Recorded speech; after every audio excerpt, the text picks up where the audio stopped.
So I wanted to share a semi in-depth video on this platform because I never get to just lay out what I've been through and what I've learned and what I can do descriptively to help people.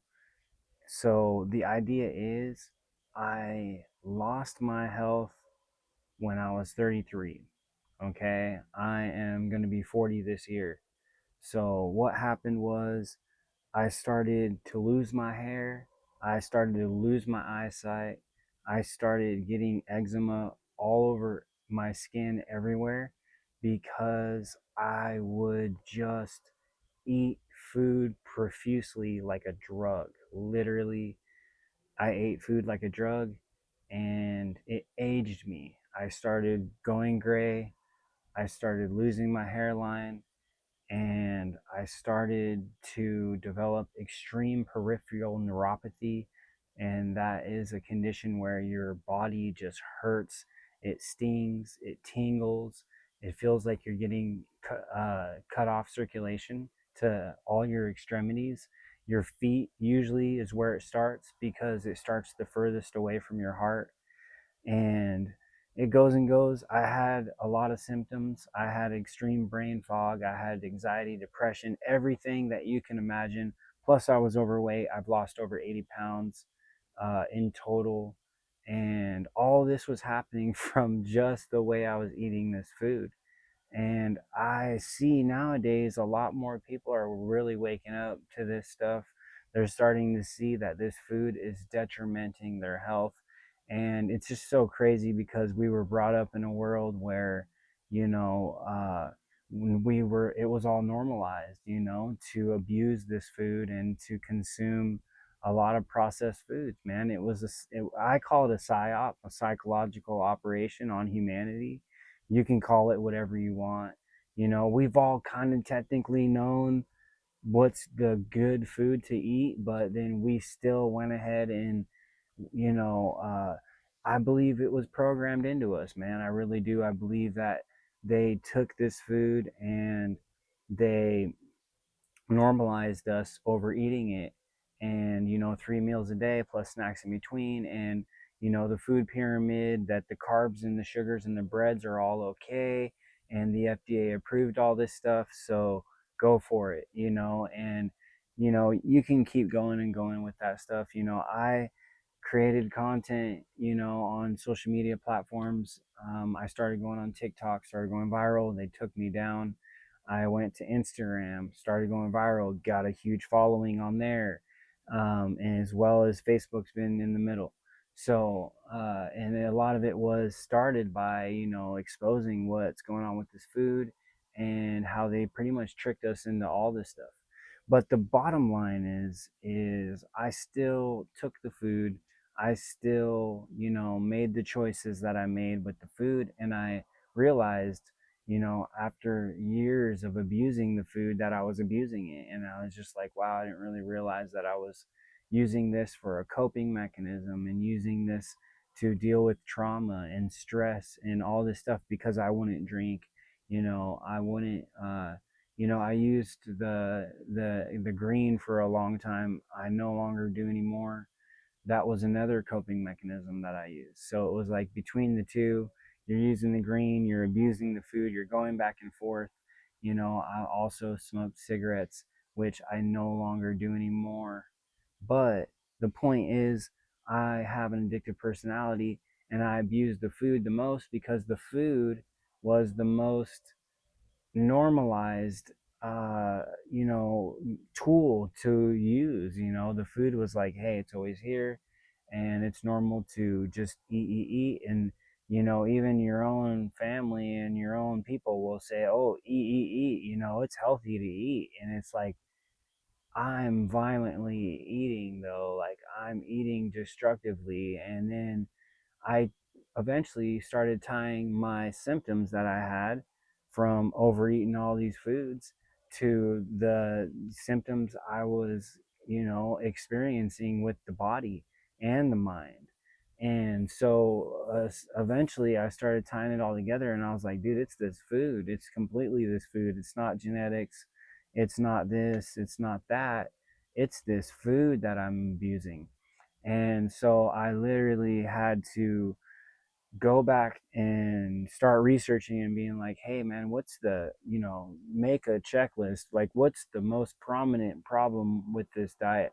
Well, for me and a lot of other people, man, not only was it digestion, not only was it harming me and robbing the nutrients out of the body, but my blood sugars, man, the insulin resistance that I developed with this food uh, was detrimental to my health, man. I tied so many of my symptoms to overeating carbs and sugars. And instead of being, lower in the carbs where I am now, I was skyrocketing the carbohydrates. I was easily doing over 1,000 a day, probably. And then just constantly eating, my blood sugars never would come down.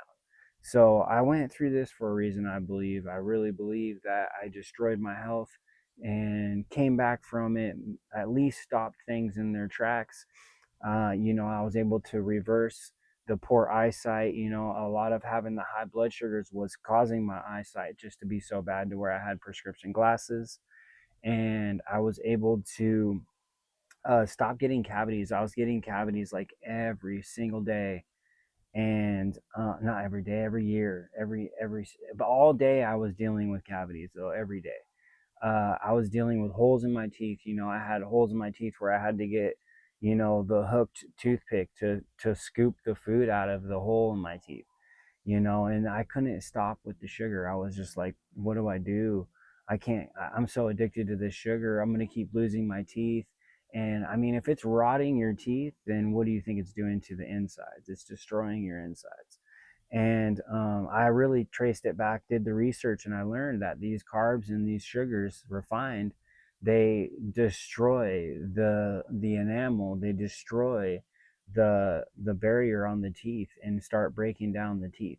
It's the acid that's created from these carbs and sugars that break down the indestructible teeth.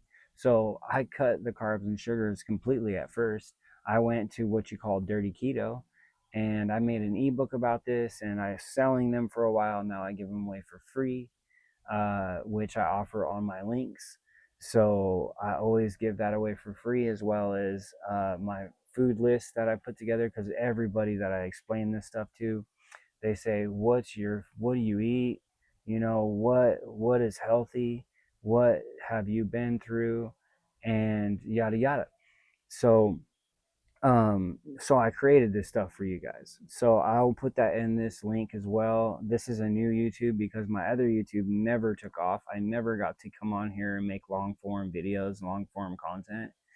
And I've been going live on different platforms, and that goes crazy, and then it slows down. And I've recently been removed from being able to go live on Instagram, and it goes and goes. But the whole point is, guys, is I've been through these health detriments and pulled myself out and somewhat recovered. I do look a lot different than I used to. I am a lot healthier than I was. I'm definitely not perfect. I've had deficiencies. And then talk about the guy you want to talk to about health, because not only did I start changing my health, and did change my health, I went back and got unhealthy again and gained the weight, and then I had to lose it again. And I've done this over the past 7 years, probably 3 or 4 times. So I definitely know what I've done, and I know that I'm never going back to being unhealthy again, bro. Like, I'm never going back to where I was.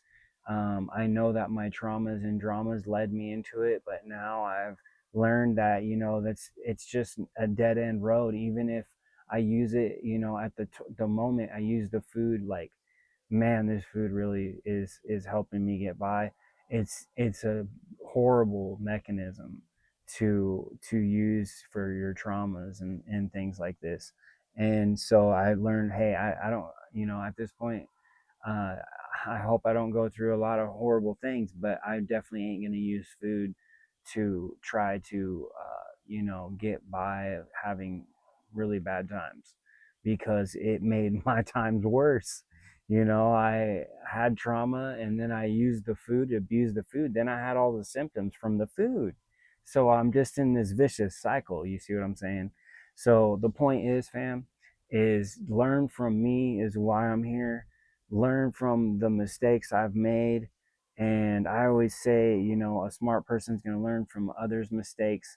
A lesser smart person is going to go make the same mistakes that somebody warned them about. So I hope that this helps you. This truly is about preventative maintenance for you guys. If you haven't had health detriment yet, and if you do, you can take this both ways. You can take it from me and be like, hey, man, am I a food addict like this guy was? Like, this guy has really got a horrible relationship with food and it destroyed his health. Am I on that? Am I, what percentage are you? If you are, you want to kind of gauge that. Are you 60% food addict? Are you 70? Are you 10%? If you're 10%, man, you're doing pretty good. But it's really important to try to figure out where you're at with your relationship with food, and then try to work on, going for the better alternatives. Learn, hey, am I mineral deficient? Am I insulin resistant? Am I all the above? Well, then you probably want to try to gauge yourself more into some kind of an intermittent fasting if possible, and using whole foods, primal foods. I'm talking, if you want to look at it as steak or a hamburger and eggs and avocado, a little bit of plants, but a lot of these hearty, nutrient dense foods that you can have some of it, and it'll satisfy you for long enough to let the body heal in between. That's what I took it as when I first started getting my health back.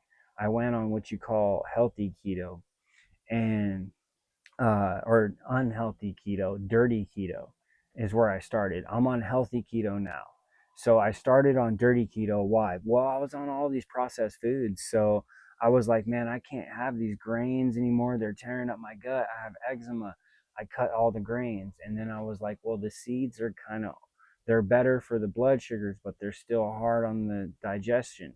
So I was like, I gotta slow down on the seeds and the nuts. And so I went more to, hey, I'm already eating this crazy stuff. I'm going to start with bacon and eggs for breakfast, man. And then, when I did that, it was like, whoa, I filled up nicely. And I'm like, my hunger has gone away because I've got this nutrient dense food. Eggs are almost like what I call like almost like Ozempic, where they really kill your appetite, man. If you have some eggs, there's so much nutrients in those eggs that you're, and there's, it's so bioavailable. That's where it's at. And I've been back and forth so many times where I was like, well, I'm spiritual now and the eggs aren't spiritual. I want the fruit. This fruit's spiritual. I went down that fruit rabbit hole for over 3 years, and it destroyed my health as well, man, because it got me in this vicious cycle where I was like, oh, this is green fruits, they're healthy, watermelons with the seeds, organic, da da da. But then the blood sugars went up through the roof, and then I just couldn't stop eating this fruit. And then if I wanted to fast, because I needed to fast for my health, I learned that this fasting is how I repaired myself, man. And it's like, if I need to fast, it's almost impossible to fast off these fruits. So when I went dirty keto, man, I really benefited because I was like, hey, bacon and eggs, I can do that. Hamburger, cheeseburger, man, I can do that without the bun. Just whip it together with some avocado mayo, some pickle, a little bit, and it goes a little further than that. But man, when I did that, I just did the best. And it was like dirty keto was cool for a while. And then I started refining. I was like, hey, I want to do clean keto. And honestly, man, out of it all, going clean keto is really the best. If you have digestive issues, I don't say cut all the plants out, but if you can back off the plants a little bit and try to narrow it down, because even like avocados can mess with my digestion, so I have to back off the plants. And does that mean I overeat all of this meat and eggs and sugar, or sorry, cheese and stuff like that? No. If I have 3 eggs and I just wait, man, I'm pretty satisfied. I can fast most of the day on 3 eggs, and I can even sometimes go further, or a slab of salmon, sockeye wild salmon. So it goes to kind of a primal diet. I feel like early humans, you could get a turkey egg and you could cook that. I mean, I guess, over a fire on a stone or something. I don't know exactly how we did it, but we did have these types of foods, the salmon, the deer meat. We had this nutrient dense whole foods, wild primal foods. And so as I've gone back to that more, and if I do use sweeteners, we're talking, I only use mainly three sweeteners: stevia, monk fruit, or allulose. And those mixtures are fine. Now, when I'm using those sweeteners, it's just to get by, it's to put in some lemonade. So I have a little bit of that, sweetness where I'm not actually, getting sugar. Is there some kind of an insulin you know, some response from it? Possibly, because it does trigger it in your mind. But at least I'm not consuming the sugar. It's not rotting my teeth. I stopped losing my teeth. I stopped getting cavities. I don't have any teeth issues anymore since doing this. So that tells me that this food really was detrimenting me on a new level. So, anyways, guys, I hope this helps you. I don't mean to go on and on too long, but this is some of the most important things that I can put out there into the universe for you guys to learn from. It goes deeper, where it was like, man, once I started getting my health, I started getting in shape, and I started gaining all this crazy energy. And now I want to work out, but I don't like the gym. Some people love the gym. I don't. I work out outside, and I'll be doing more videos about my simple workouts. And then I'll just grab dumbbells. I keep a couple dumbbells in my camper, and I'll just curl those when I'm bored, workout snacks, as Insulin Resistant One on YouTube says.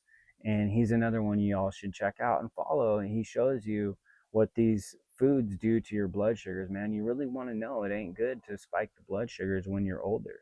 When you're younger and you're, eating certain foods that are nutrient dense, or if you're having some fruit, you can survive from it. But even children are getting fatty livers, and a lot of that's from fructose. Not only, it's a lot of it from sugar too, but the body does digest sugar even better than fructose, believe it or not. The fructose goes straight to the liver, and the liver is the only thing that can work on that. And our livers are definitely taxed. So just food for thought. What the hell was that?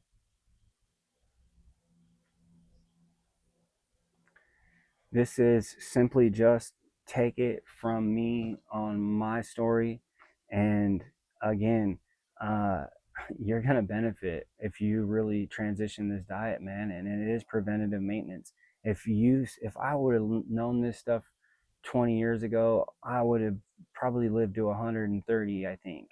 I'm not joking, because just seeing how much it's taken from my health, and even the little things I've done to reverse it. And fasting, man, if you can, the more you can fast, the more you can really tap in. But it's not that simple to just jump into a fast. You want to transition into fasting, and you don't want to be, you don't want to be deprived, and you don't want to have deficiencies. I've tried going into fasting with deficiencies and with malnourishment and with insulin resistance, and trying to do it from eating just plants and eating just fruit. And that is the hardest ways to fast.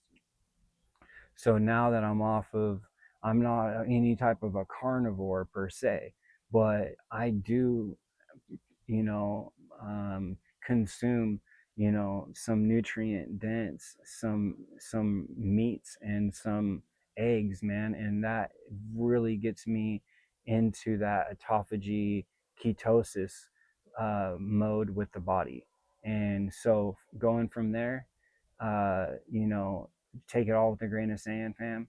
And I hope this will help y'all in some way, shape, or form. And I'm going to be doing more long form content, especially on my YouTube channel, as much as I can.